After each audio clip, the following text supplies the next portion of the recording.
Siema, witam na moim kanale. Jeżeli nie subskrybujesz jeszcze mojego kanału, zachęcam Cię do kliknięcia subskrypcji, zachęcam Cię do kliknięcia dzwoneczka, aby być stale na bieżąco oraz zapraszam do używania moich kodów na stronie Muscle Power, aby zaoszczędzić 10% na całe zakupy suplementacyjne w kraju i za granicą oraz na propeptydy.pl również z wysyłką za granicę. Zapraszam do oglądania.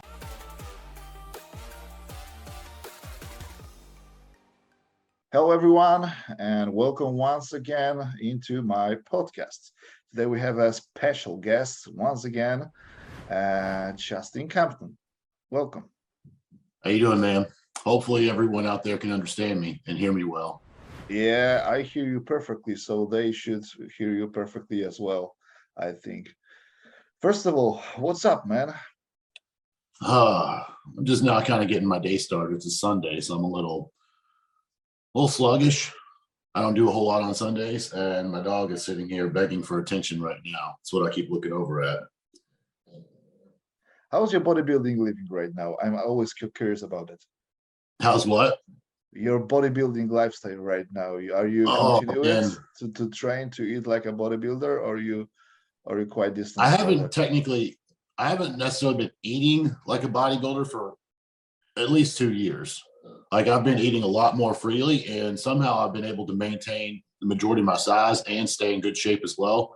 That's a lot of genetics being able to do that. As far as actual training goes, this shoulder, oh boy, about 2 weeks ago, I think I've decided that I'm going to actually have to stop training completely for probably about a month. I'm going to go see either my old chiropractor in Jacksonville or potentially Mike Rice he's in Atlanta, Georgia. So I would have to fly to see him. But Mike and Dr. Allen in Jacksonville have both been able to kind of fix my shoulder literally in like one session. I don't really mess with too many chiropractors, but I think it's the bicep tendon that's kind of falling out of the groove, and I can't make it go back in on my own. I've tried all the self-adjustment techniques, but if that don't work, I guess I'm going to schedule another MRI, because I had an MRI back in 2017 and nothing was torn, but my AC joint was separated. And after about a year, I was able to train at full capacity on that, and now it's kind of flared up again. So, I mean, obviously my arm is functional, but if I try to put any like intense weight on it, it's not going to work. You train your legs right now, or you Yeah, I'm still doing legs. Yeah, because I think about how you do it mentally. If you cannot train at all, that will be horrible. It's that was always one of my like when I was competing, you know, obviously we always have like aches and pains and nagging body parts and stuff, and that would always just like throw my mood off, you know, like if my elbow or something was acting up, I would allow it to affect everything else in my life. Like it would just put me in a bad mood all day. And I think with time and maturity, I've learned that that's my problems here doesn't affect things out here. So like, I don't let it bother me anymore. Okay. Yeah. But right now you're actually not competing. So that's probably the reason why you can't do that. Oh, 100%. Yeah. Before it was depending on your money, actually, or your living. Yeah. Yeah. That's how I survived. You know? Yeah. Yeah. Okay, but right now your competitors are actually competes, and you're a full coach, online coach, I think, or yes. or mostly online coach. So how's your coaching? Dude, it's honestly, I can't complain at all. Like I think everything is running on all cylinders as far as my business goes. I couldn't be happier, so to say, with my balance right now with how many clients I have versus my personal life. I've had times where I've had too many clients and I just felt like I wasn't able to do anything that I personally wanted to do. So sometimes life is not always about making the most money. You do have to find a balance on that. And right now, I think I'm pretty happy with about 100 people. Oh, okay. Can you handle that much? Yeah, I can. When I first started coaching people, I couldn't. It was like overwhelming to me. Like I remember back then, it was like 50 was like very overwhelming. Like I didn't know what to do with that. Now I've learned to adjust. And also I've kind of put boundaries on things. Like I have off-season clients this day, like these days, my prep clients these days. And I schedule things so that way I'm not getting like 50 to 100 clients or like everybody checking in like within a 1 to 2 day period. That gets very frustrating, overwhelming, and just it makes me fall behind. And I don't want to do that. You know, I don't want people to wait. I prefer to be able to respond to everyone within 12 hours, but worst case scenario within 24. Like I don't want any exceptions to that. Yeah, I try to do the same actually. There's been times that I have slipped on that, and I'm not proud of that, and I don't like it. But 24 is usually my maximum. Yeah, if you've been coached by many of coaches, and you as a former competitor probably know how important it is to get the feedback from your coach. Yes, because Yeah. if you're waiting too long, you're starting to thinking too much actually. Yes, your brain starts working. Yeah, and that's the worst, especially when you're close to the competition. In the off season, it's fine because almost nobody, do the changes week to week because that's not even a good approach probably. But in the contest prep is actually very, very important to have a good communication with your coach, I think. Yes. Okay, so today we're gonna speak about building the perfect competitor. I wanted to talk about the middle heavy and heavyweight guys mostly, okay? Just because if we're gonna speak about women's category, classic physique, men's physique guys and stuff like that, it's gonna taking too long and nobody probably takes anything from this podcast. So first of all, we have to start from the bulking phase, from the off season, just because you have to put some muscle first to go to the stage probably. You should, Yeah. for the most part. So how do you set up your training during the off season from most of your clients? So you're talking about like what I did or how I programmed? No. You're talking about building. We're gonna talking about your clients and how you do this, okay? Okay, as a but you're coach. talking about building like the perfect physique. So you're talking about like a rookie, because it sounds like you're kind of talking about rookies, or you're talking about top guys. I'm talking about a guy who's actually right now, let's say 102 kilos, and he wanted to go to the open, and he's that's gonna be a first time with you. You have whole off season to work with him, and then we're gonna go through from the off season to the contest prep with him. Okay. Okay, so training and nutrition is going to kind of go hand in hand. I like to fill people out and see how they've currently been training, what their style is. I personally prefer a higher volume approach. I like hitting everything 1, sometimes 2 times a week. And not all my clients do this, but some of them, I mean, they're open to do this as well. Like I'm not upset if they do. If people want to send me training videos, I'll take a look at it and I'll say, you need to slow this down. You need to do this, you do that. We'll correct what needs to be done, because the thing with training is I can write you a program and it be the perfect program, but if you're not executing it properly in the gym, it doesn't matter.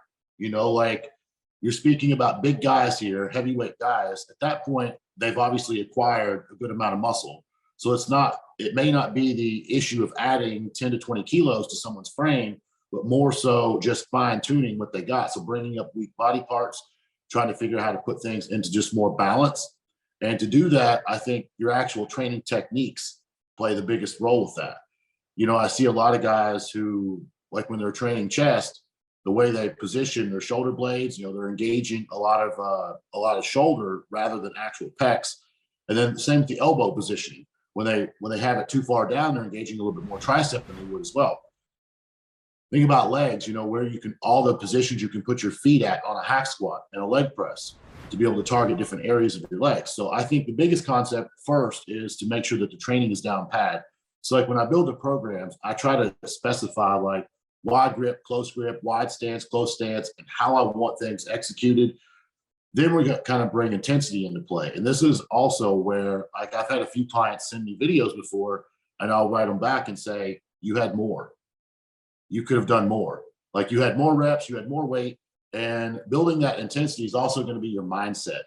And that's something that I try to prepare people for. Some people either have that hardcore mindset and is willing to go the extra step, and some people don't. You know, that's just kind of part of it, I guess.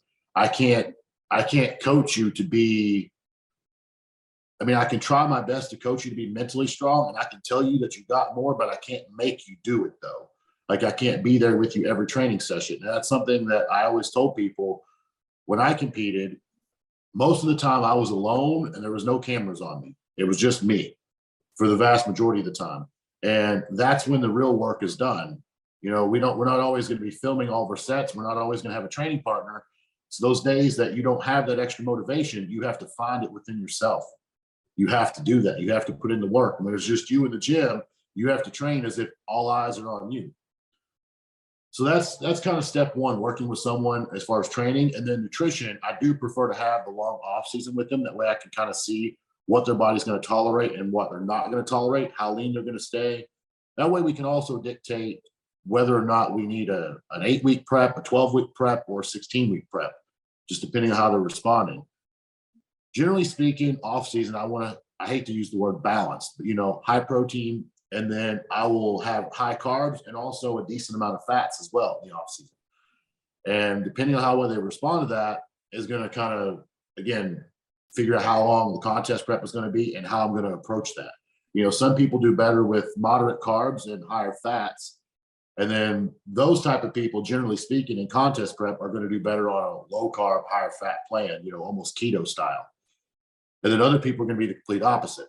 And I think a lot of that has to do with your training, because if you're training super high volume, you're going to need that extra glycogen in there.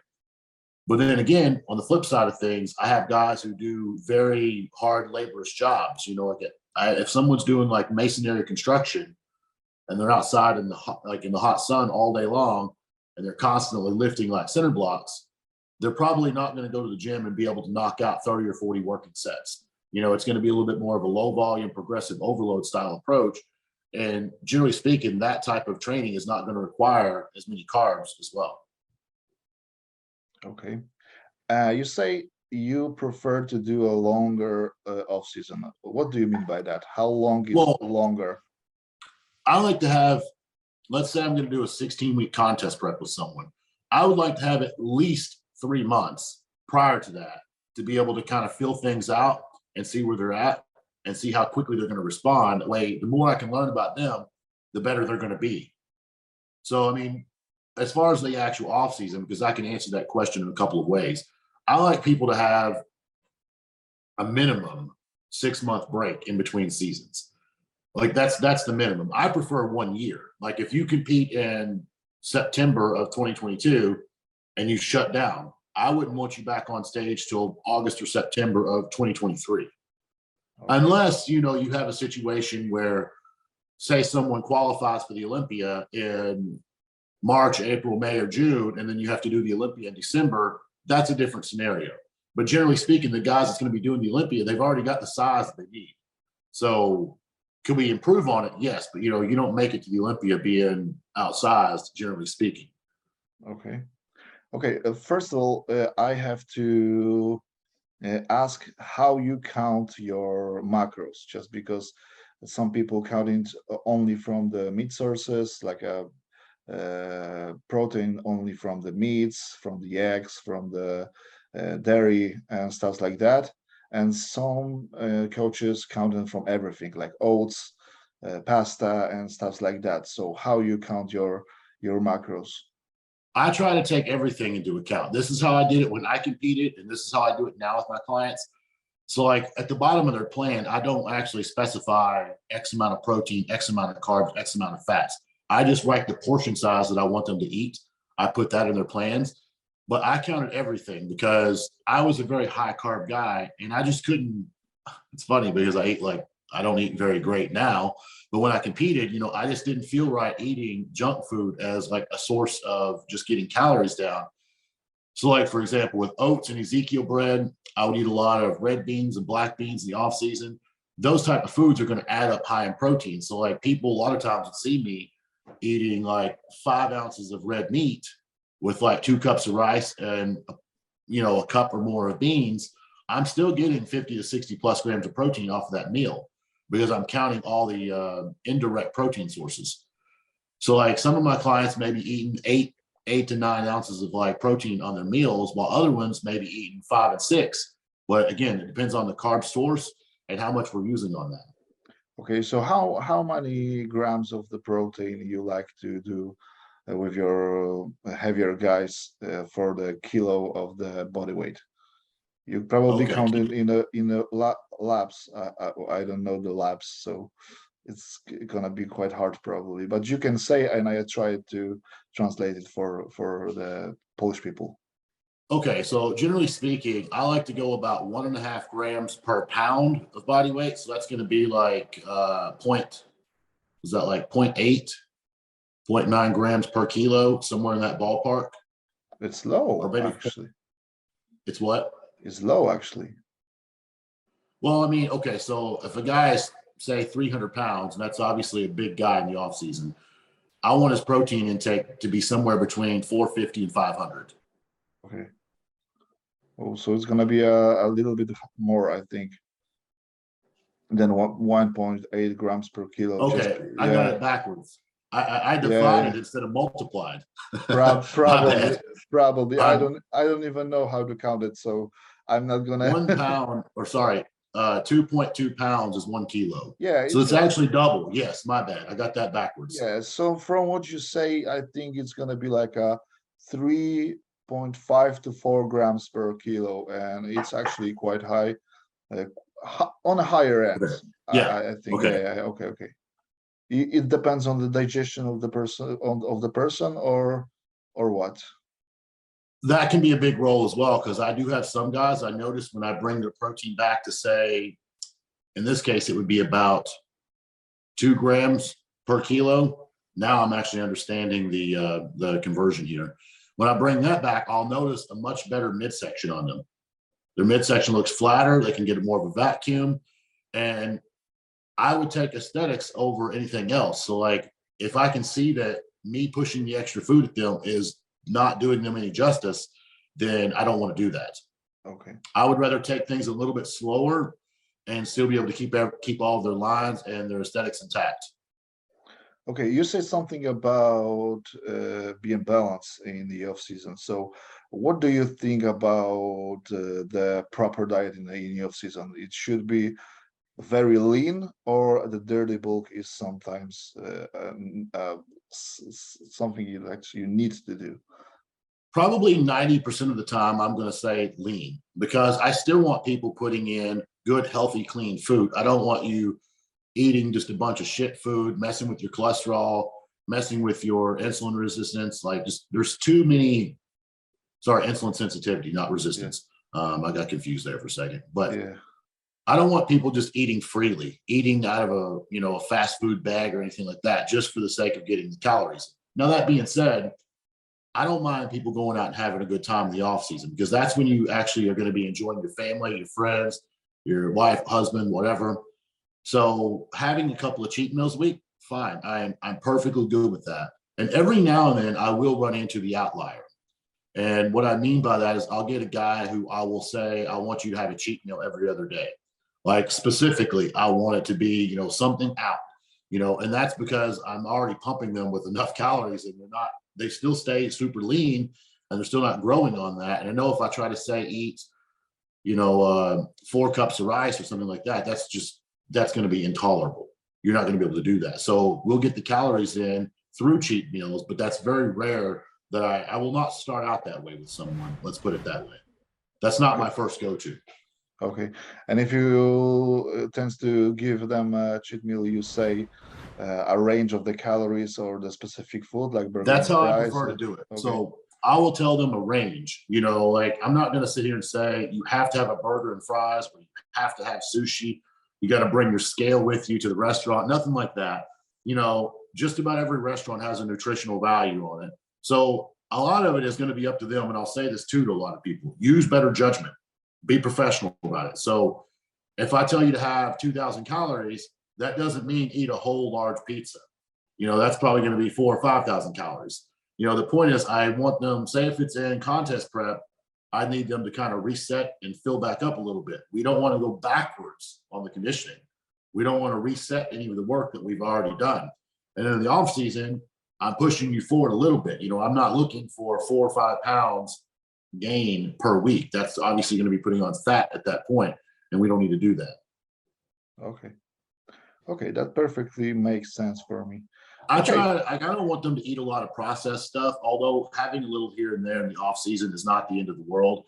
But like if I told someone 2,000 calories and they do a protein shake with an entire, big jug of ice cream, I don't want them doing that either. Okay. And I want to ask you about the carb cycling in the off season. Do you use it? Not commonly. Not So that you common in the off season. so you Like I'll have prefer people do what? so you prefer to people eat the same amount calories every day, or is divided by the training or non-training days? The off days, you're going to get less calories just because I have a shake, sometimes a meal in there post workout. So you are going to go down on the off days, but you're still going to be in a surplus even on the off days. Okay. Okay, so it's like a mild carb cycling, yeah. Yeah, it's not like if you're training 5 days a week, you're going to have 2 days that's just slightly lower than the others. Okay. Did you bump up the fats those days, or? No, I leave the calories down on those. I mean, when I say the calories going to be lower, we're talking anywhere between 400 to 800 calories lower on those Okay. days. So It's not kind like a 2,000 calorie drop. okay. Okay. Yeah, if I were doing something like that, if there was a reason for me to do that and I need to drop someone very drastically on those days, I would pull the carbs back and I would potentially increase the fats some. Okay. And what about in the case when some getting too much, gaining too much weight from week to week? Did you incorporate some stuff like the mini cuts, or just cutting the calories down drastically, or what do you do? No, in a case that I see someone who is persistently gaining weight rapidly, and usually this is where the scale is not always a big indicator because I have a few guys right after the competition. Like I've had 2 or 3 within the past 3 months, like is just like hyper responders to everything they do. And I sit there and I look at the pictures and I'm kind of like blown away. I'm like, this guy's put on like 25 pounds since a show and he still almost looks like show ready. So in a case like that, I'm not going to slow it down. I'll ask questions like, hey, how's your blood pressure? How's your glucose? If everything checks out and they're healthy and they're feeling good, I'm not going to slow that down. However, when I see that the scale's going up drastically and I'm looking at the pictures and I'm like, I can see some fat coming on here too. I may consider a carb cycle, but most likely I'm going to lower the calories back a little bit. And I'm going to increase the cardio some. Okay. Okay, so what about the cardio in the off season, if you mention it?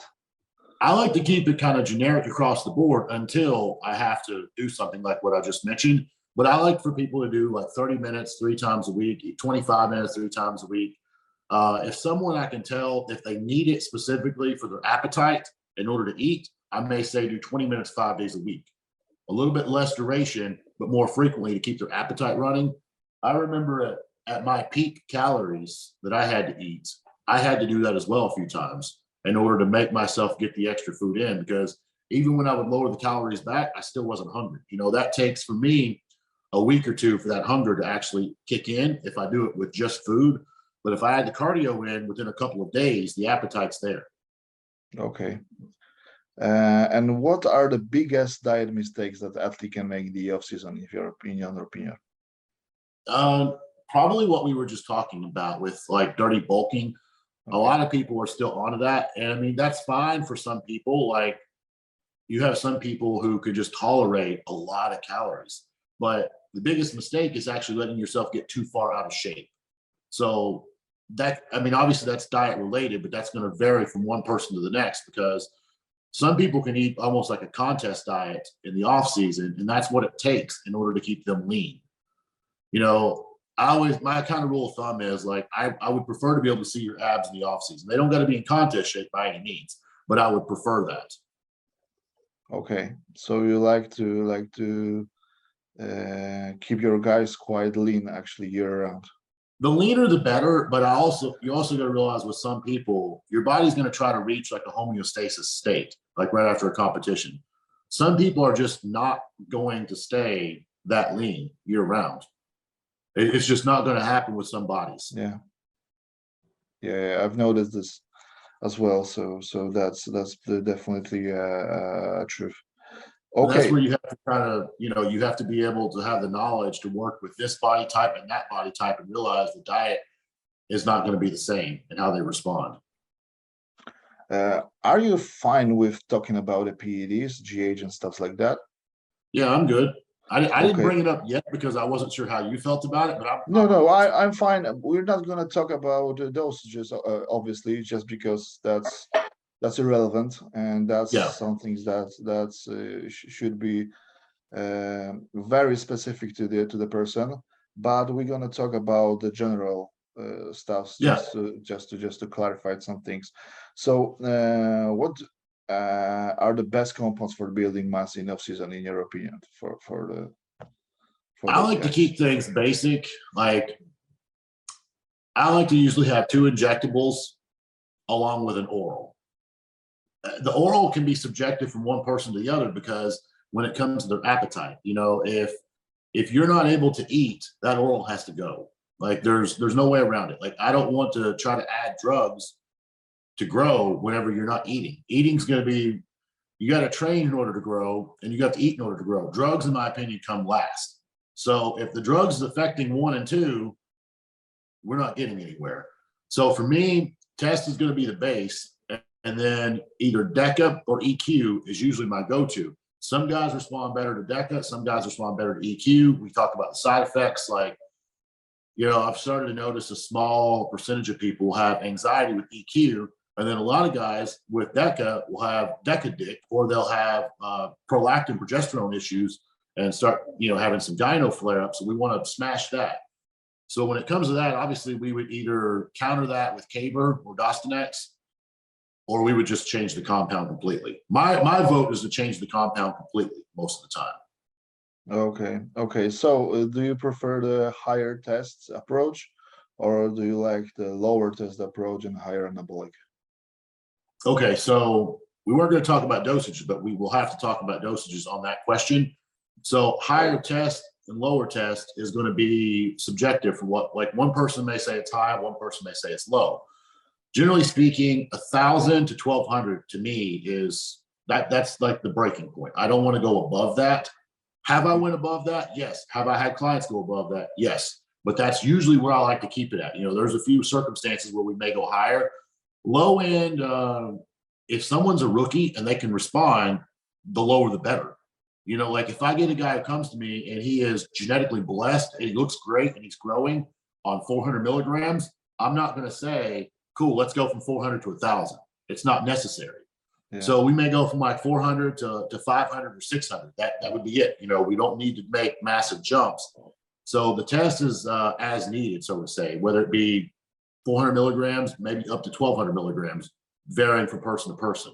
And hopefully the people that's listening, if they're a guy who's using 500, hopefully that statement would let them know that they don't need to go from 500 to 1,200 on their next cycle. They don't need to get crazy with it.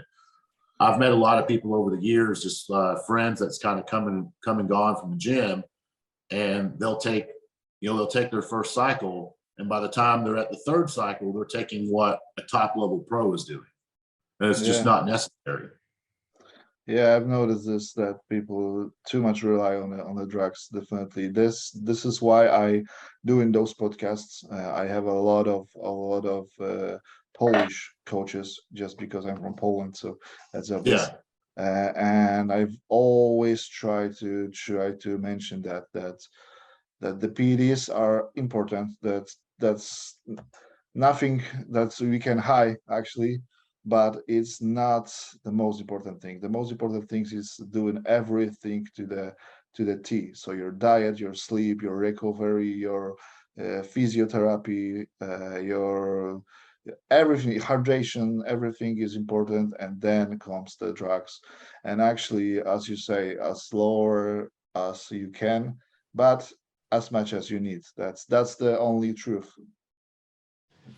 Yeah, that's a good way to say it. I mean, I've said it before, like the reason drugs come last in the equation is because, one, if you don't lift weights, you're not going to grow. Yeah. So you can lift weights and have a shitty diet and still be a big guy, right? You may look like a power lifter or something, and that's no disrespect to them. I mean, most of them are not super lean. Some are. But then in order to look like a bodybuilder, you're going to have to eat the proper food. So in order to put on muscle tissue and actually look the way you want to look, that's food. And then drugs is going to come in last with that, because without the diet and without the training, you can take all the drugs you want and you're just going to look like an average guy. So that's why I think people need to emphasize on diet and training long before they start talking about gear. Yeah, You know, I've met so many people throughout my life that will say, oh, I've been training for 2 months and I'm trying to diet. Should I take tests?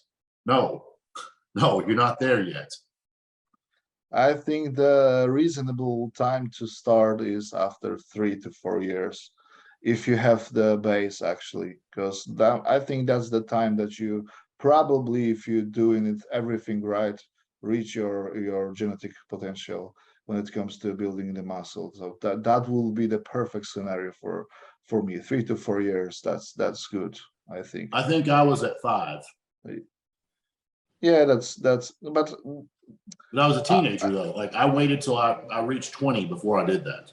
yeah, but people are too impatient. So 5 years sounds like a eternity for them. So Yeah, no, right. yeah, but I think the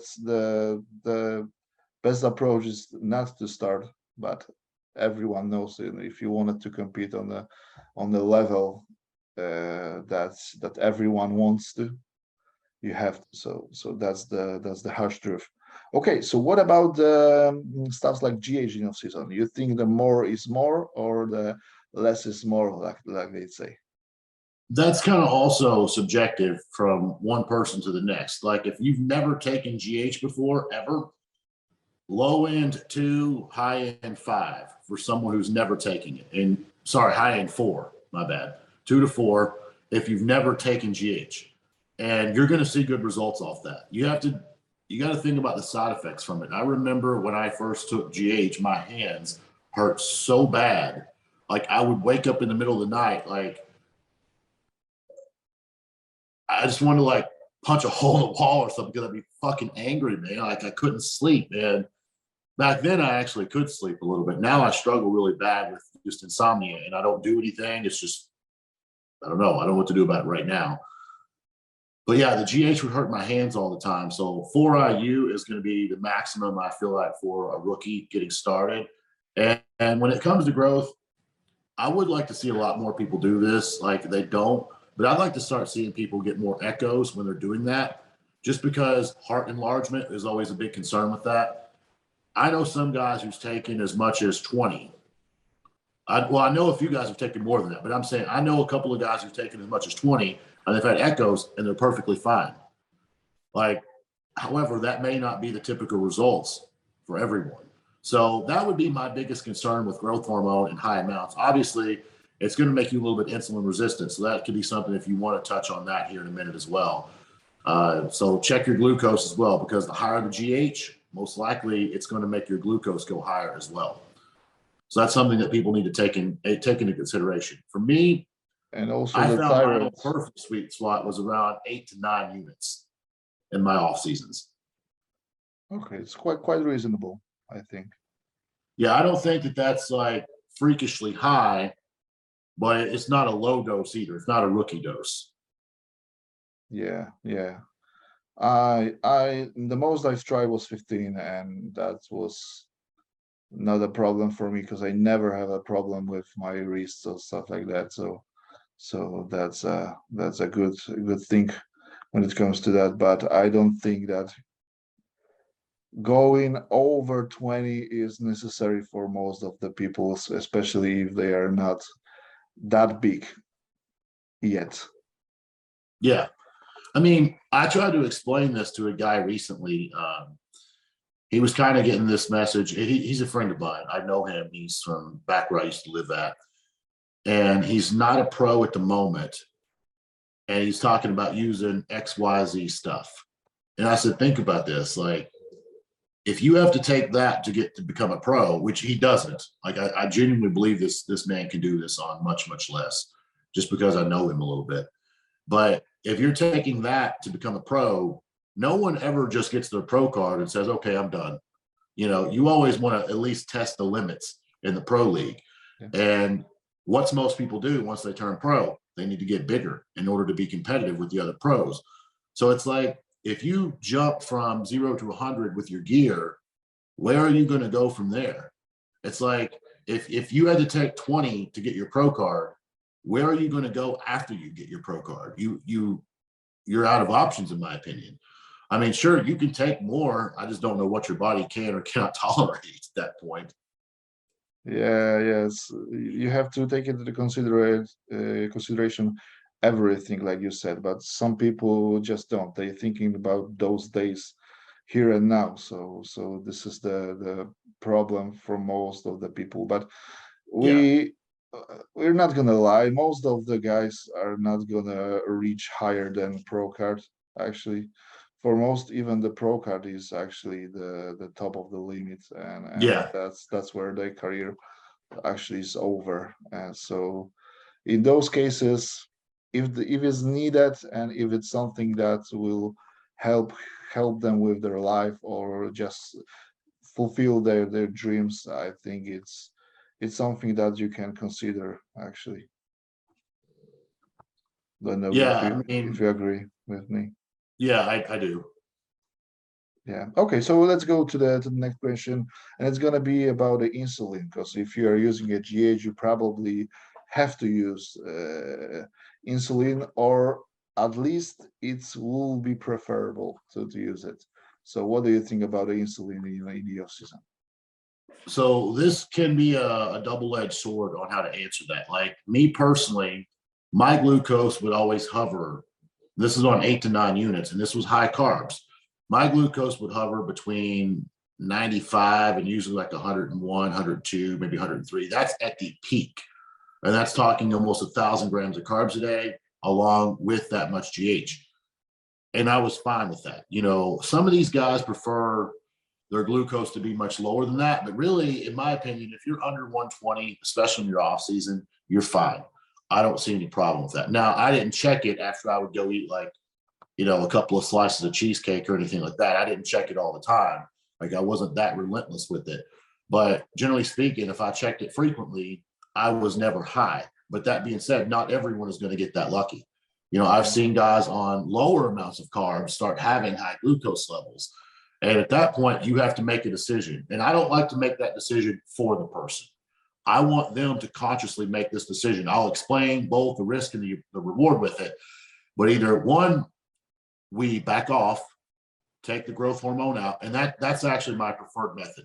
But some guys don't want to do that though. Like they're hell bent. So my job then is going to say, okay, if we're going to leave the growth hormone in, we have to do this the most healthy and effective way possible.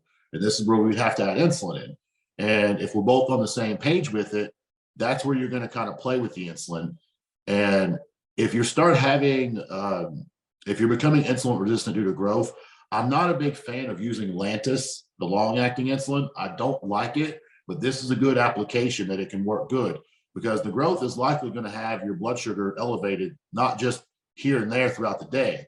It's going to be a constant thing all day long. So I think the Lantus can actually be more effective for that particular solution. Now, insulin can also play another role as well, as far as like shuttling nutrients into the muscle. Like I think if you're doing insulin pre and post workout, then the fast acting insulin is going to come into play there. But again, the fast acting insulin, sure, you could technically take a shot with every meal and it'll work as good. But like, I don't condone anyone do that. I've never had anyone do that. I've never done that. And I'm never going to tell anyone to take a shot of insulin with every meal. That seems extremely excessive. But some guys I've seen do it. Yeah, that's the microdosing approach, actually. Well, Some sometimes people, it's not yeah. even microdosing. Like I've seen people use as much as like 6 to 8 units of Humalog with their meals in order to drop their blood glucose quickly. For Like some, it's micro. Yeah, well, okay. To me, 6 to 8 units is not micro. Yeah, To me, it's that's a not. pretty good dose. Yeah, it is. It is. I'm just laughing just because there's some people like Milos, for example, who loves his insulin, and he's known to use over 100 units a day Yeah. with people. Jordan Peters actually talking about the usage the insulin with him, and it's actually that was a higher amount of the insulin. So okay, right now I think I asked about everything I wanted to know about the off season. I think, did you have something to add to this? Not Oh, right off. I mean, ma- I'm sure there's a lot we could cover if we sat down and thought about it. Yeah, what about glucose disposal agents? Do you use it with your Not clients? commonly, not the over-the-counter stuff, not that commonly. With if I can see your glucose is just a tiny bit high, that would be the first route. I'm talking about the stuffs like a chromium, like an alpha lipoic acid, like a berberine, not over the counter. Hang on a second. I'm sure you can hear this in the background, right? Yeah, but that's nothing that's bothering me. Yeah. That's my dog. When he drinks, he literally drinks like 2 liters of water at a time. I know. I listened to all of the podcasts with the Austrian Power. That's Yeah. his name. Yeah, yeah. I love your podcast. Thanks. You good? You gonna be okay? Okay. No, back to that question though. I don't commonly put those supplements in. Okay. Is this a reason why not, or do you think just is not that important? I don't think the amount of money that's going into it for a lot of people is actually going to be worth it. Like for my own personal experience, there's only been a couple of products that I've actually seen that genuinely work. Like obviously chromium and was it cinnamon? Like there's a specific kind of cinnamon. I don't even use it anymore. This goes to show you that I don't really pay much attention to it. They do work, but they work kind of like on a very small scale for me. Yeah. And I just don't really see the real need of putting those in. Okay. Like I said, unless someone's actually having like actual glucose issues, then we'll talk shop on that. Okay. Like for me personally, if my body can maintain 75 to 90 on the blood glucose, I don't feel the need to actually add a GDA in there. Yeah, that makes sense actually. Like some people want to have their glucose under 60, and I don't know what units you guys use in Poland. I have a feeling it's a different unit. The same, yeah, no. Oh, it is the same. Yeah, it's not a liters, nanograms per milliliters, something like that. Yeah. So getting it below 60, I feel very uncomfortable. Because my blood glucose has been below 60 before. That's when I'm going to start feeling a little wonky. Like actually, I think that's, I wouldn't say truly hypo, but you're getting closer. Yeah, and that's actually counterproductive in the off season when it comes to building muscle, just because when your blood sugar is too low, your amino acid starts to break down. Yeah, and convert it into the glucose. So that's actually what the glucagon role is. So that's not even a good approach, I think. But some coaches likes to use the GDAs very often just to for the better partitioning of the macronutrients, or just to shuttle the carbs better. So just in this scenario. So I think maybe you use the same approach, but if not, it's okay. So can we transition to the prep mode right now? Yeah. You ready for that? Okay, you have some time more? Yeah, we're good. It's gonna be like a 30 minutes, I think, no more, because I have just a few questions more, maybe just more than few. But okay, do you like to do some kind of deloads, or just like a health phase or TRT phase? I don't know how to actually name it, just before the competition, or do you think that that isn't the best moment? Yeah, absolutely. So like, let's say the contest prep starts at 12 weeks out. Well, let me rephrase that. The cycle itself, not just the contest prep, because sometimes we may start the cycle at 15 weeks out, but some of these guys I work with, they don't have to diet but more than say 7, 8, 9 weeks. That doesn't mean that we're not technically in prep mode. We're just not actually like dieting down at that point. But when it comes to starting like a contest cycle, I would prefer someone to be off a minimum 6 weeks. It don't always work out that way, but that's my rule of thumb. I like for someone to be off, like say, if we're doing 16-week prep, by 24 weeks out, you should either be off and on PCT or down to TRT. We need to clean things out a bit. Okay. And what's next? So, because if they are like a 6 to 8 weeks off, they probably look miserable. So do you think that's the good moments to start the prep, or do you incorporate like a few weeks of the bulking phase before? Um, that also kind of depends on their conditioning. Like if I have guys who can grow into the show, absolutely, 100%. But some of these guys, not again, it's like a 50-50 thing. Some guys are not going to grow into the show. Instead, they probably could if you did a little bit longer. But if you have someone who is notorious for getting to about 4 or 5 week out conditioning and struggling at the end, those are going to be the guys that I'm going to push hard right out of the gate because I want to make sure that their conditioning is 100%. Okay, and how many weeks you like to take for the off season, for the competition season? Like a 12, 16 weeks, 8 weeks? That's going to vary. Like, so the first thing, if I haven't worked with that person in the off season, I'm going to look at them and kind of assess like, okay, we got 20 pounds, 30 pounds, 40 pounds, ever how much weight that I think they need to lose. I'm going to average. I like to go 2.5 to 3 pounds per week. And again, this is where if I work with someone in the off season, I can kind of give you almost like an exact amount of weeks that need to be done. But if you came to me at 10 weeks out, it just kind of like if I see you at 10 weeks out and I say there's no way you're going to be ready in 10 weeks, I'm just going to tell you that up front, honestly. And then if I see you at 10 weeks out, I may not even push the gas on you till 6 weeks out. Again, it just kind of varies from person to person with that. So the amount of weeks that someone needs, it depends on your starting point. Like when let's see, what year is this? I think this was 2012 when I competed for my pro card. I think we did a 12-week contest prep, 12 or 13. And obviously I came in shredded. I got the job done. But when I won the Golden State Pro, I only did a 5-week contest prep. And I won that pro show in 5 weeks. But my starting point was right where it needed to be. I looked like I was 5 weeks out when I was 5 weeks out. So it just depends on the starting point to really say how many weeks a person's going to need. Yeah, that's obvious. I just thinking you have the like a perfect scenario thing. So if someone are on point, it's 12 weeks, for example. Yeah. Okay. So how's the training change in the contest prep? It don't. I don't like to change it. I like to keep that rolling.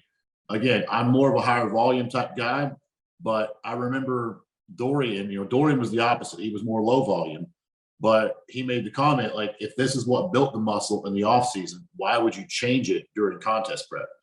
I think at this point in 2022, we've established that higher reps does not mean you're going to be, more detailed or polished. So again, if we were doing high volume in the off season, why would I change that during prep? The only time I may consider changing it is if someone's calories are getting to the point where they're struggling, like they're just struggling to function. At that point, I may say, okay, we need to lower back the volume a little bit, but still I want them training just as intense in the prep as they are in the off season. I don't want them to specifically lighten the weights to do more reps. Like that's a huge no-no for me. Okay. So how's the calories approach when it comes to the going into the contest prep? You like to cut a bigger amount first, or cut it slowly week to week? So if I've done a few shows with a person and I know how they're going to respond, like for example, I had 2 guys this past weekend I had 3 guys at North America, but I'm only going to talk about 2 of them because their preps were polar opposite of each other. So Paul's prep, I don't have to push him hard right out of the gate, but we've also done like 4 contests together. So I know how he's going to respond. Like whenever I started with Sam, I started very aggressively with him because we had a short amount of time to get the job done, and I wanted to make sure that we got it. So, and both of them walked away with their pro cards. The other guy had James. I've done multiple shows with him, and I also just kind of go slowly starting out. But when I'm working with someone for the first competition ever, I generally speaking like to go a little bit aggressive the first week or so. And then, if you still got a little bit of fat on you, you're not going to flatten out, start losing tissue right out of the gate. So if I can see that things are going to be moving quickly, that's when we're going to actually increase the calories and go back up if necessary. Okay. But I'm thinking, let's say you're eating 4,000 calories at 12 weeks out, and I say it's time to start prep. And this is our first time working together. I may drop you from 4,000 to 3,000 the first week to see how well you're going to respond. And if you're doing great, we may not have to go lower than that at all, or we may have to drop harder in time. And what about those people who actually not quite responsive, but they just need a little bit more time to like start the engine? You know, those types of guys. Sometimes you cut 100%. almost like a half the calories. They send you a check-in and they are 1.5 kilo plus. Okay, my weight didn't actually go up, but like I'm going to talk about myself on this one, for example, because I can relate to this question. So the year that I did nationals and I turned pro, I don't feel like I was at the best starting point for that contest, and that was the problem. Is my starting point sucked, and whenever I started my diet, we dropped for 2 or 3 weeks. We dropped the calories pretty aggressively, and by 8 weeks out, I was like, man, I'm fucking starving. Like this is terrible. I don't like this at all. And then by the time I was 5 weeks out, the calories started just going up every single week. I was basically eating my way into the show. So I do see that a lot with some people. It's like getting their metabolism jump started right out of the gate. And that may take 2 weeks, that may take a month, but when it takes off, those are usually the guys that you're going to increase calories and decrease cardio from week to week. Yeah. Okay. So what about the PEDs change in the contest prep? Where are actually the time you start to incorporate more of the drier stuffs? So I don't think anything like Tren or Masteron or Winstrol should be, you could do 12 weeks of like Tren, I think, but I don't really like to go any more than that. Generally speaking, 8 to 10 on Tren. Masteron, I like to hold out to around 6 to 8 on that one. Just because if your body fat's not quite there, I don't feel that drug is going to do what it's supposed to do. Winstrol, I'm not a big fan of Winstrol long term. 6 weeks, I mean, assuming that the client doesn't have any other competition drugs at their disposal, we may use 8 weeks of Winstrol, but 6 is usually where I like to put Winstrol in at. I just find it to be very harsh on your joints, and it was with me and most of the people I work with. Excuse me. So I would like to minimize that. Stuff like a Remedex, any type of AI, we'll start those right out of the gate, you know, right in the beginning. But I also use AI in the off season as well. I do want to control the estrogen if it's needed. So clenbuterol is going to be very subjective from one person to the other. If they're losing fat without it, I mean, hell, I would love to be able to do someone's contest prep without clen. Sometimes they need it. Most of the time, people will end up using it. 90% of the time, they end up using it, but I don't immediately start that right out of the gate. I add that in when it's necessary, and the dosage will change as it's necessary. Let's see. So test will be in there, obviously, and then I will have either. I like to tell guys to use EQ instead of Primo because I'm just so worried that they're either going to get fake Primo and get nothing, or they're going to pay the extra $1 to get Primo and they're actually still getting EQ. Or Winstrol. Or that too. Yeah. Or, I mean, who knows what else? Or Masteron or any of the DHT derivatives. Do what?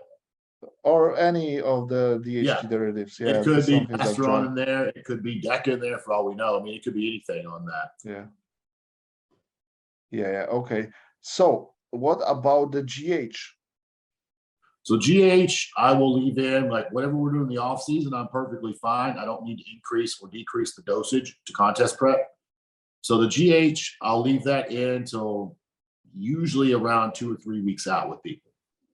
Okay, and you divide it through the day, or you do like a whole of the shot before? Or no, I like 2 doses, unless it's like unless the person's using like 3 to 4 units. If you're using 3 to 4 units, we can take all that at once. But if you're using anything above 4, I like to split that into 2 dosages. And it's gonna be where? First thing in the morning, and then like 30 minutes before you eat. And the next one is it trips a lot of people out because they see all these other coaches do it a different way. But I like to use it pre-workout. That's from Yeah. trial and error on my own experience. That's when I felt like I got the best results out of that was pre-workout. A lot of times guys like to use it post-workout. And I didn't feel like it was as effective for me. Yeah, I've noticed the same. I like to use, especially in the off season, the whole dose with insulin before the workout. I've done it that way a few times as well. Yeah, and it's great actually. Yeah. Even though if I take a 10 IUs, it's gonna be a whole 10 IUs before. Yeah. Yeah. Okay. And this is the tricky question. Do you leave the GH through whole the contest prep and even of the show day, or do you? Oh, no. I just answered that a second ago. I typically will pull it 2 to 3 weeks out. Oh, okay. I didn't hear that. Excuse me. Oh, you're good. Yeah, Okay. I like to pull that 2 to 3 weeks out. I have had some guys, myself included, I think I can run GH all the way to the competition and be fine. Not everyone gets that lucky. You know, you've seen some guys when they take the GH out, they'll lose 5-6 pounds. And some guys, you know, when they add GH in, they'll gain 5 to 6 pounds. So I kind of take that into consideration on how they're looking. Like if you can be ready to walk on stage at 2 weeks out with the growth hormone in, I'm probably not going to take it away. Okay. And what about the injectables? Where do you pull it out? Usually about three days out, mostly just because I don't want any lumps or any marks on the skin or anything like that. Okay. Okay. Do you pull the tests completely or lower as much as you can, or you leave it as it is if it's okay? That's going to vary from person to person as well. Generally speaking, I like to leave it in, but there is a few people that I will remove it on. Okay. Okay. The question about the diet. Do you like to raise the protein closer to the show, or you leave it? Not necessarily. I like to leave it right at that 1.5 grams per pound of body weight. A lot of these guys, here's how I look at it. If you increase your protein beyond what your body actually needs, then that's going to be just extra calories that you're going to have to burn off in order to actually start burning body fat. I think from 2013 to 2014, when I took my own prep and started doing my own thing, I think that was a big lesson that I learned. And this was a trial and error. It worked really great for me, and it seems to work great for other people as well. I kept my protein the same. And I think at that time I was doing 375 grams. That was my total protein. And I kept it there the entire prep. And I just noticed like my digestion was better. Because I didn't increase the protein. Typically speaking, in the past, I would increase the protein a bit. But I kept it at 375 and my digestion was better. And I noticed I didn't have to do near as much cardio. So, you know, I started thinking about that. And I was like, okay, I was probably used to 550. I would say 550 grams. You know, that's an extra 175 grams of protein per day. You know, if you multiply that by 4 to get your total calories, it was like, that's a whole cardio session. Yeah. That's a whole cardio session that I would have to do just to get into that, you know, caloric deficit in that fat burning zone. Yeah, that makes sense. Okay. Now, I'm not saying like, if a guy does 1 gram per pound of body weight in his off season, I might take that up to 1.5 in prep. But I see guys get between 2 and 3 grams per pound of body weight in their contest prep, and I just think that that's excessive. Yeah, it's too much for the digestion, I think.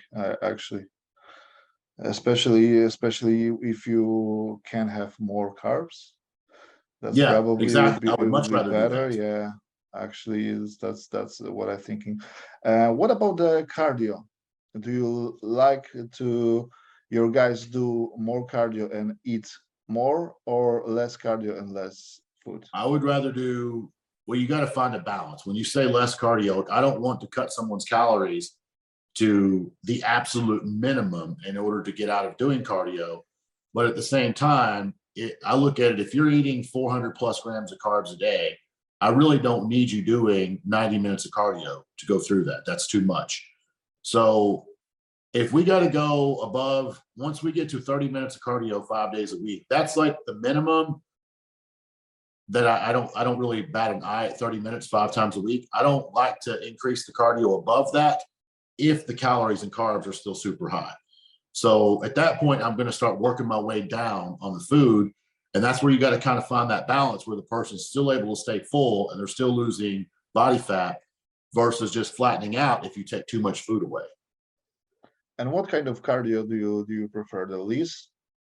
This will be, this may be strange to some people. Oh, let me back up a second. You asked me about list cardio versus high intensity. Yeah. I will start out with list cardio. That's my preferred starting point. And if we need, I like to save the HIIT cardio as just a tool if we need it later on.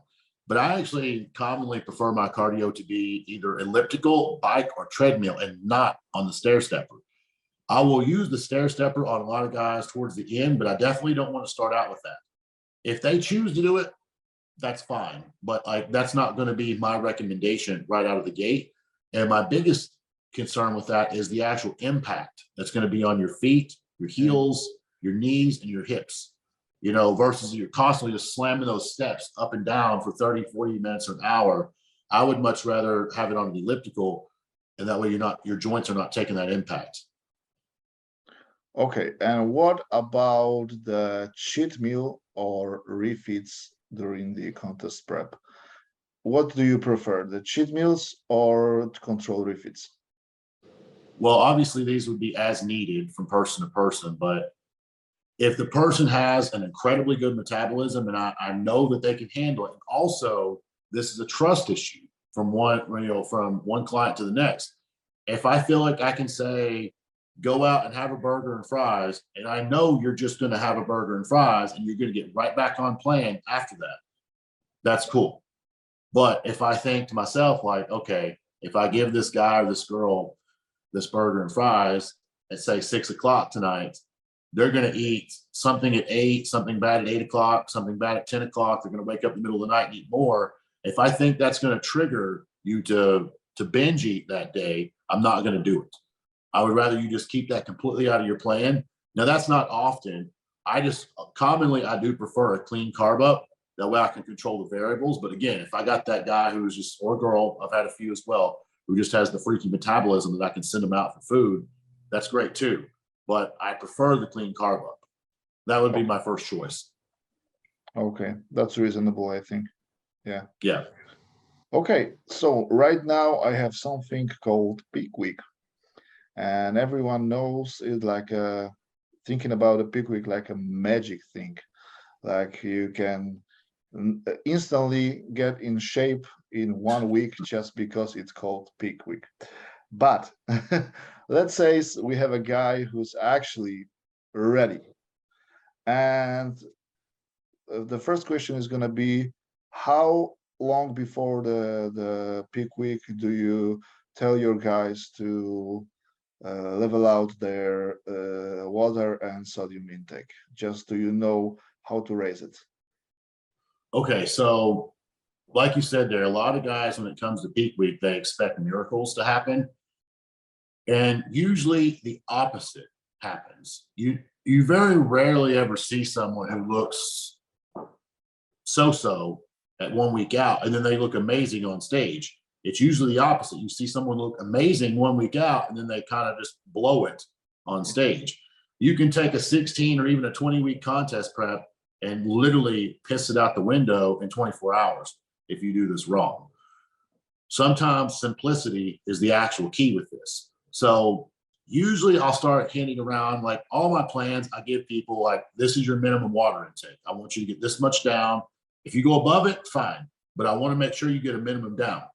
But usually around 2 or 3 weeks out, I'll say, hey, the only reason I don't give them a specific amount is because some people sweat a lot more than others. Some people may work outside, so you need more water than the guy sitting in the office all day that's doing nothing besides training and eating.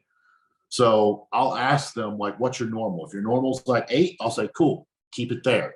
I'll make a note to it. I'm like, okay, they're drinking 8 liters. And I just want you to keep it there, regardless of the circumstances. We'll keep it there. The sodium, I'll tell them as well. Like, I don't want you to pull your sodium, but I want you to be incredibly consistent with the sodium. Keep it the same every single day. And then I don't typically water load. You know, a lot of guys like to load the water. I don't do that. I like to keep it high the whole time. And then the last day or two is when we're going to start adjusting downward as needed. And that can vary from person to person as well. Like, some guys I have will still drink 5 liters of water, 6 liters of water one day out, while others I can bring down to 2.5 to 3 liters of water at one day out. Okay. Okay. And what about the diuretics use? You like to use it mildly, or just the natural diuretics?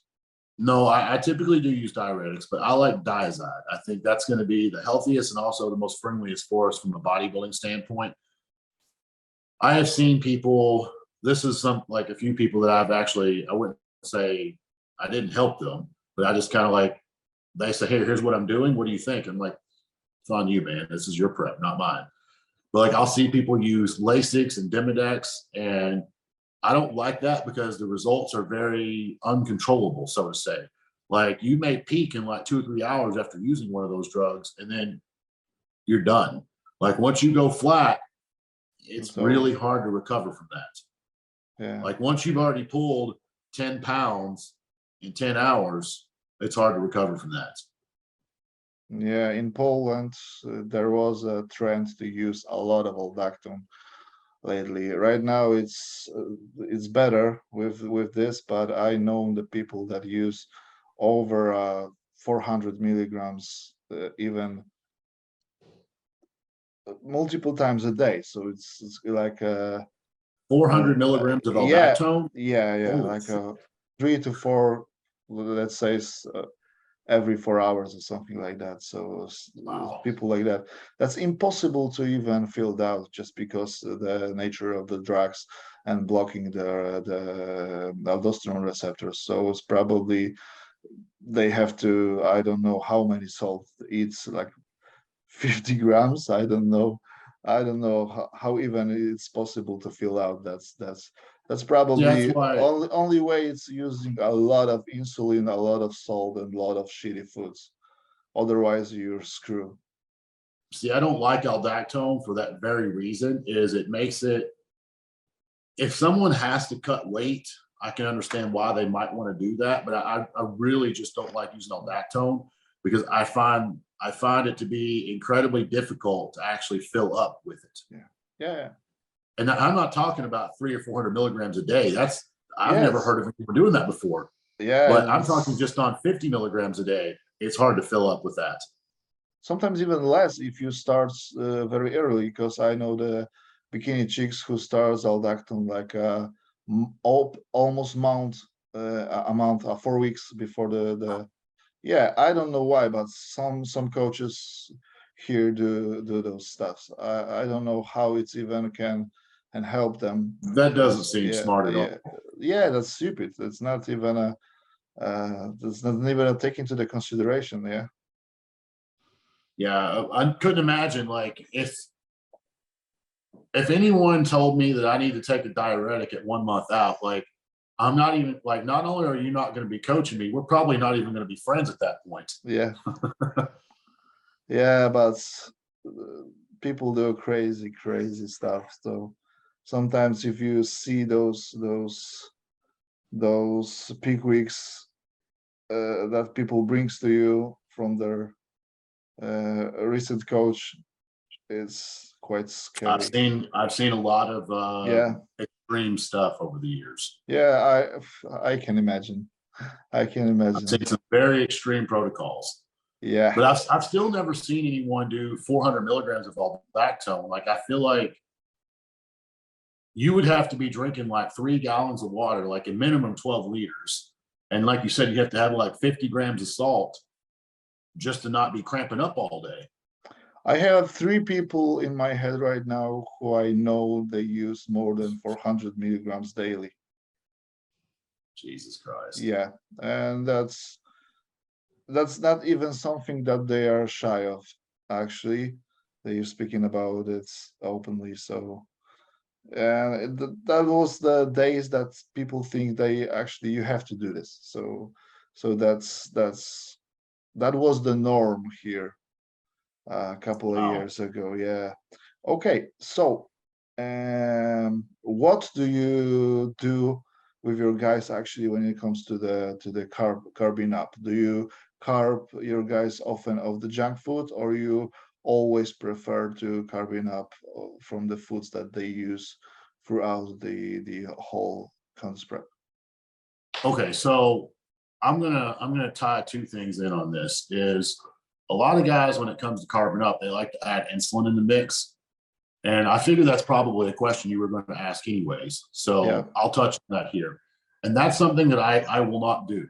Like I remember probably my first real mentor was Factory. And I asked him, like, I think it was junior nationals. I was like, hey man, I brought a bottle of Humalog. Do you want me to use it? He's like, no, absolutely not. And it makes sense because I've seen more people screw up a contest prep from this than I've seen complete it with this. So like there's a small chance that you're going to take insulin and you're going to look better, but there's a much greater chance you're going to take insulin and you're going to blow it and there's going to be no return from that. And I would rather play it on the safe side of things and just use the food rather than trying to add insulin and then you're adding diuretics in the mix. A lot of people don't understand that when you add insulin to that mix, insulin can, correct me if I'm wrong with this, but insulin can actually flush out your potassium, right? So it can start messing with a few variables. So that's why I do not like to add that in there. Yeah, maybe But, not flush, but they are actually taking from the blood into the muscle. Yeah, that's what I meant. It's not going to like yeah, they're using it on the hospitals in a hypokalemia. Yeah, they're not going. It's not going to flush you to nothing, but it's going to bring your levels way down. So like I don't like to mess with that. But as far as the food goes, every now and then you'll have an outlier to this as well. But I like to stick to mostly the same foods that we use during the contest prep. Like I can lower the protein back drastically the last couple of days. You know, I will lower that back a lot. And then I prefer to stick with, you know, the basic foods, rice, potatoes, oats. Some guys I can have grits in there. And then the day of the show, I like to use lighter food sources. You know, we can still use on the meals. I'm thinking about carbon up backstage here. We can still use meals in the morning, but like when you're backstage, I don't want you eating, you know, chicken and rice when you're 45 minutes out from the show. I'm going to have you doing lighter foods that's going to hit your stomach, hit your bloodstream a lot quicker, and is not going to bloat you at the same time. Okay, yeah, it makes sense. So, what in a case of competing day after day? In Poland, we have a show like a regionals in a Sunday, and then, for example, like a pro qualifier on a Sunday. Yeah, so we have to pick twice day after day. So, what in that case? It sucks, but I've actually had to do it I've had to do that 3 times throughout my career. Is the Arnold, not the Arnold, it was the Orlando Pro. We had prejudge on Friday and we had finals on Saturday. And then nationals, even when I turned pro, I had to do a 2-day show to get my pro card. And then the Olympia is also a 2-day event. So what I like to do is some of these guys, they like to try to play strategy and try to be better on one specific day. Obviously, the goal would be to be your best on both days. So if you have a full solid 24 hours, this makes my job very difficult. But at the same time, I like doing it because it's challenging at the same, like it can be it can be stressful. Let's put it that way. So I want to peak you for prejudge because if you're not 100% at prejudge, if you're 5th place at prejudge, you're not going to move from 5th to 1st the next day. So I want to make sure that prejudge, we make a statement. And then once we've done that, I'll reintroduce water because I don't want you to go 48 hours or longer without water here. So I'll reintroduce water, and usually the person will actually get a little bit fuller that night. And the next morning, I mean, they may be a little spilled that night too, but usually the next morning, I'm thinking, let's say take a guy who's 100 kilos, since we started with that in the beginning of our conversation. I'm thinking about 2 liters, 2.5 liters, because that's still going to put him in a safe zone. He's not going to like have any health problems with keeping it at 2 liters, but he's still going to stay dry, assuming that we are still pushing the carbs up as well. So I have to put that water in there just because I don't want someone's health being on my hands like that. And it usually works out good. They usually show up at the night show either as good or sometimes better than what they was at prejudge. Okay, and what in the case of competing like a back-to-back show? So we have a one show in 1 week, and the next weekend our next show. So what I've done that a lot myself, and I've done that a lot with clients doing shows back-to-back weekends. So I don't see any reason why you cannot peak for both shows. Obviously, you want to be 100% with your conditioning for the first show. And if you're 100% on the first show, the second one is just going to carry over. It's going to be simple for us. I'll tell people, like, if you know for a fact you're doing that second show, don't do anything dumb after the first one. You know, don't go binge eat. Don't do anything like that. Like, if you're in a good position, I may say, cool, have one meal out with your friends and family, just one. And then the next day, also tell them that night, drink as much water as you can. I need you to rehydrate absolutely as fast as possible. So preferably at least 4 liters of water after the show. Again, get everything started, get everything moving, get your stomach cleaned out, get everything ready to go for the following weekend. I don't want you to be in a dehydrated state, 3 days after the first show when you're still 4 days out. That's not going to end up well. So rehydrate first, and then the day after the show, we're probably going to pull the food back quite a bit. Because if we peaked good at the first show and you're full at the first show, you're about to spill over, right? Yeah. So I want to pull that back to minimize any rebound effect that you're going to have for Sunday, Monday, and Tuesday. And then Wednesday, I wouldn't say it's going to be a full repeat. If there's any adjustments or tweaks that we needed to make from the first show, we're going to start that on Wednesday. If we nailed it perfect at the first show and I say, hey, look, there's nothing you could do to be any better, then we're pretty much going to do a repeat. Okay. Assuming that your body responded good Sunday, Monday, Tuesday, and you did not rebound. Yeah, that's totally makes sense. And most of the coaches that I've spoken with say the hardest thing is getting people to not binge on on Saturday night after the show, because if they win the first show, they want to celebrate. Like my goal is to keep them tight, because what I don't want to do is the day after your show, you're going to be 6 days out from the following show.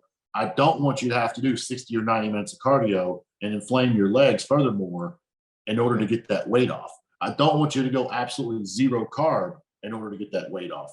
I'd rather us just coast on in. Like, you got to have some mental strength and mental fortitude to just suffer for another 7 days, and then you can have fun. Yeah, you know what? I don't even take into this to the consideration, because if I'm thinking about the competitors, I've always thinking about something who's professional. It doesn't matter if it's a pro guy or amateur guy. If you compete and you have next show, you shouldn't eat shit.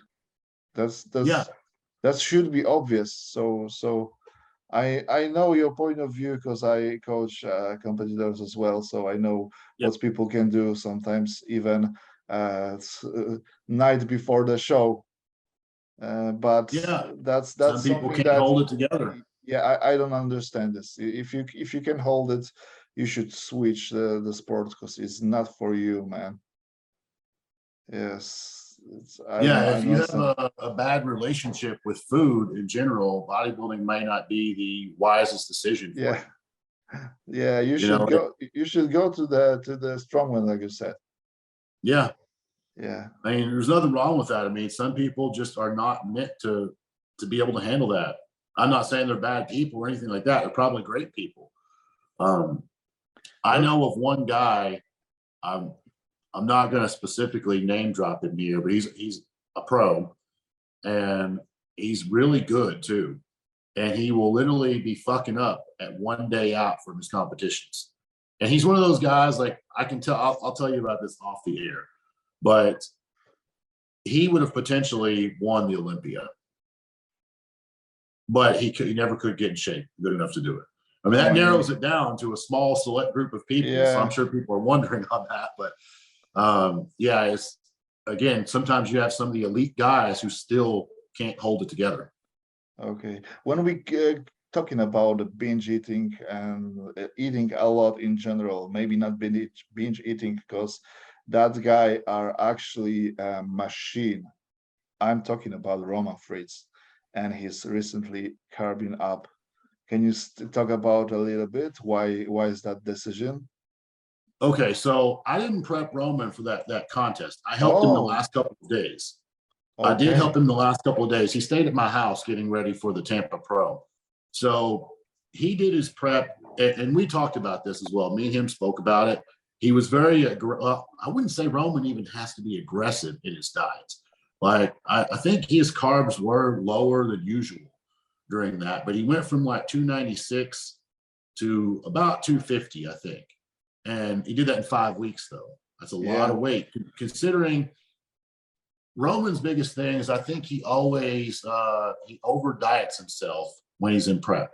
And I really want to see him 100% on stage one day. And I think for him to be 100%, he's going to have to be 260 plus on stage. And I think he can do it. Like, I really think he can do it, but the over dieting will catch him every time, because when his body takes off, it does not slow down.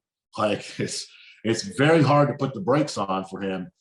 So when we trained, I think we trained on Sunday, and then we trained on, I'm pretty sure it was Sunday, Monday, and Tuesday. And each day I noticed, like, he's doing his own thing. He's doing his thing on Sunday, Monday, Tuesday.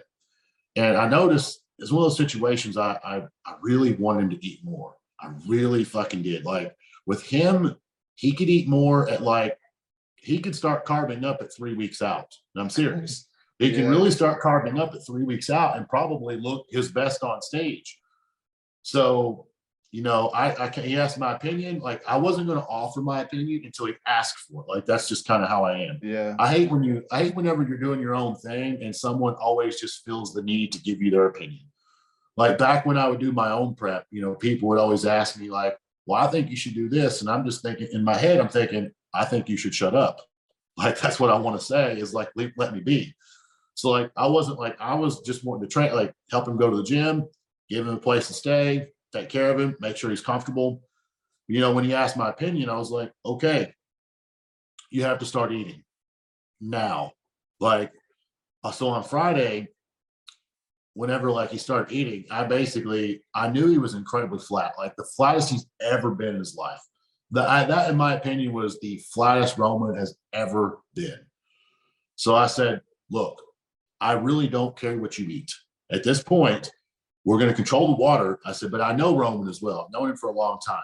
I know he's not going to spill. I wouldn't do this with, he may be the only person on the planet that I would do this with. Not maybe. He is the only person I've ever met in bodybuilding that I would try this with. I just said, eat. Whatever you think that you can get down, and you can get a lot of it down, we need to eat. Like, he can eat for probably 3 to 5 days and not train and still be a little bit flat. But again, that's not normal for a lot of people. So his food is just, I'm watching it, and I'm kind of just mesmerized at how much he can eat and not be incredibly bloated as well. But somehow his body sucks it all up, and he still has a nice tight waist on stage. Yeah, Roman is actually a machine. It's something that is out of the world, and no one should actually do what he's doing. No one. Yes, no, I don't recommend that to other people. And I saw people talk about this because he documented all of it with YouTube and Instagram. And I saw people talking about this, and I don't comment on it. It's like, I don't have time to go around to all the little YouTubers that think that they know something. But people were saying, oh, he's probably using a lot of insulin. I'll tell you guys this, he was not using insulin.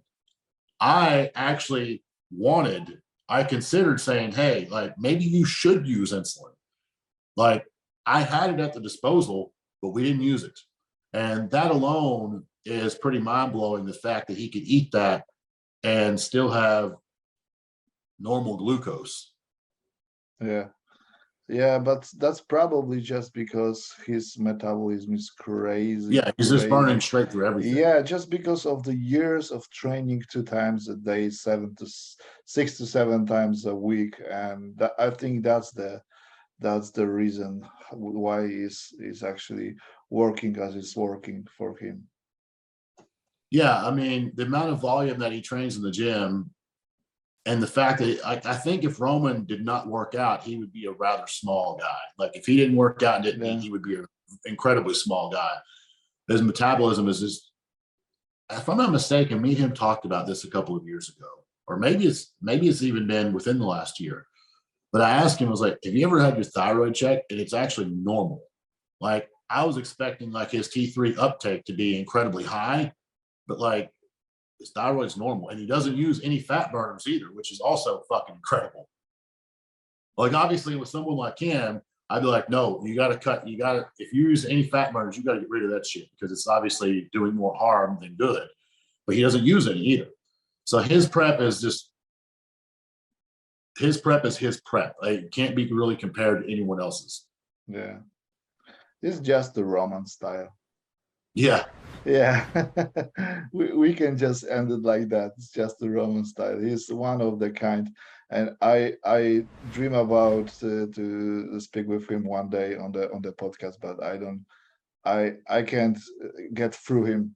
So if you have the power to spoke with him and mention about me, I will be appreciated. You there? Because you got Yeah, I'll let you know. I'll know the next time I speak with him. Okay, that will be great. I will definitely wanted to talk about the training and diet and all the crazy stuff he did from the years, because he's a wonderful legend, I think. And one Yeah, of he's very, he'll be able to tell you everything, because hanging out with him for a week, I will say this, I have never been around anyone my entire life who has quite the same memory as Roman. Yeah, I know that. I guarantee you, he can tell you exactly what his chest workout was 3 days out. Roman is known from that. I know he's always the guys from the Fuadabiat podcast always ask him about the stuff like only him remembers. Like Evan Santapani in 2004 wear this and this, the white T-shirt, white Adidas and stuff like that, and we met here and here, and he eats this and this and everything. He's incredible. Yeah, and that's what it was. Like I didn't quite catch it until like we were actually in Tampa, and he saw Fuad. He was there, and Ben was there, and Paul was there, and Fuad said, "Yeah, I think it's been a couple of years since we've seen each other." And Roman spits out the exact date, the exact show. And he says, "Oh, you were wearing like this shirt, this pants." Yeah. So I'm kind of looking like, you fucking remember what he was wearing? I don't remember what I wore last week. I have a friend, this is actually my best friend, who have the same ability to remember stuff, unless he has, but because he's now lost his magic. But I remember he was always the guy who remembers everything. Everyone's birthday, what he's wearing when, the phone numbers, everything. Those people are just mind blown. Okay, but let's get back to the coaching stuff, okay? Because I have I think 3 to 4 more questions. Let's say we end our competition prep, and this is the time that you will consider to go on the rebound or something more like a health phase. I think that could be answered in 2 ways, but for the most part, I would like to have the rebound right after the show. So if someone's done an incredibly long contest prep, say 20 plus weeks, the rebound is either going to be really short, or I would rather just clean out completely. Just again, go into like a health phase, either do a PCT or go down to TRT. Change the screens here. Do something like that. Now, if we've done an 8-week or 10-week or 12-week contest prep, I'm cool with a 6 to 8 week rebound after the show. I do think that that's where you're going to gain the vast majority of your muscle. Like, I feel like I can grow more in 2 months after the show than I can the other 10 months of the year. Okay, and if you're doing a rebound with your guys, you leave all the gear or lower it or raise it or what No, do you do? I change it. I don't feel there's any need for like master arm, winch straw, and Yeah. trend, stuff like that during that rebound. I don't feel there's any need for orals. We could even so much as swap out like a Remodex for Nolvadex, assuming that their body does not aromatize any heavier than that. But I like to keep it to like a basic, pretty much 2 injectables and growth. Okay. That way we're kind of detoxing off the orals, letting the liver recuperate. Blood donation, you could do. I would prefer someone to do that because chances are their hemoglobin is getting a little bit high at that point. That's a risky thing, actually, to give a blood, I think. Do what? That's the risky thing, because if you gave a blood, your body starts to produce it more. So it's sometimes when you don't have the need, it's better to actually not doing it. But I know If you don't sometimes in need to extreme, donate, yeah. if you don't need to donate, but most people, especially when you're running stuff like EQ, the hemoglobin is going to start getting higher. And I don't think too heavy about it until someone, if you're like 17.5 or 18 on your hemoglobin, that's when you're going to need to either do a phlebotomy with your doctor or you're actually going to donate blood, whichever one. But I've seen some guys that doesn't seem to affect them no matter what they take. And I know they're taking real stuff. And Yeah. I've seen some guys that's very, very sensitive. I can't remember. It's very rare. It's a condition where your body will actually just naturally overproduce red blood cells. So like there's people out there who don't take antibiotics, who don't work out, they don't do anything, and they still have to do like a phlebotomy every 3 to 6 months just to make sure that that's the range. Yeah, but I just wanted to I just wanted to clarify that that's the only if you really need it and if it's really high, because some guys are thinking old ways that you have to donate it a couple times a year just because, and that's not the healthiest approach. I think the using the nattokinase or something like baby aspirin and keeping your hydration very, very consistent is most of the time doing their jobs, and most of the people don't need to donate their blood. Yeah, I mean, that's why if someone gets their blood work done at least a couple of times a year, you'll be able Yeah. to see where the red blood cell counts are. Yeah, that's what you guys should do. The blood works. That's for the end of the podcast, because I think I'll ask all of the questions I actually wanted to know from you when it comes to the coaching stuff. So I'm really, really happy that you are agreed to come to my podcast, because actually you're one of my favorite bodybuilders of all the time. Right now, I watch all of your YouTube videos all over again when I do in my cardio. So in this 16 weeks contest prep, I've been with you always every day. I don't care how it sounds, but that's actually a truth. So you're big motivations for me. Thank you. So thank you for that. And I hope that maybe someday you'll come back to the podcast, maybe even with Roman. That would be a great thing, especially you're right now gonna coaching him. No, Roman's doing, I think he's going to do a couple of other shows this year. Like, in my opinion, I mean, I'm just saying how I see it. I don't think he should do that. That's up to him. I mean, if he hasn't reached out to me, so I don't know what exactly he's doing. I mean, I'm assuming he do his own diet. I mean, yeah, he's done his diet most of his career. So I think what would have been better for him is to shut it down and recuperate and then start slower on the next show. Instead of doing a 5-week prep, he needs to do like a 10-week prep and just go slower at it. I think the one problem that's actually not a problem when it comes to Roman is that he loves it too much. He does, man. And he's the only guy I've ever seen this to be with. I remember when I did the Arnold Hong Kong with him, we were backstage and he asked me, he's like, do you want to go work out or you want to go to the gym? I was like, no, man, I just got off the stage. Like, I don't need to work out right now. But he did. And he's always done that. Like at Tampa, we hadn't left the building yet. And he asked me about going to the gym. I was like, you sure you haven't showered? You haven't done anything? Like, you want to go to the gym? He's like, yeah, I'm ready to go. I'm like, fuck.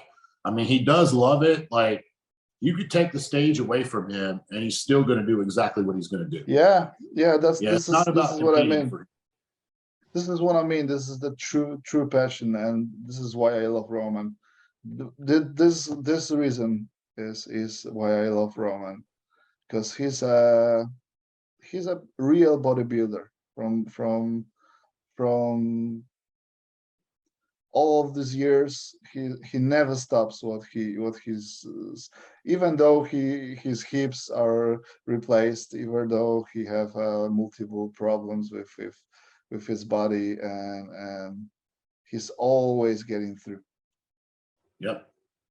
Okay, but thank you for the podcast. If someone get through the end of the podcast, don't forget to click the notification bell, to subscribe, to leave a comment, and obviously to use my codes for the discount for the supplements or peptides. So all of the links you find down there. And obviously make sure you follow Justin, but that's probably what you've done already. But all of the social media and contacts to the Justins are down below in the description box. So thank you once again, and thank you for watching the podcast. Yeah, no worries, man. No problem. Have a good day. Bye.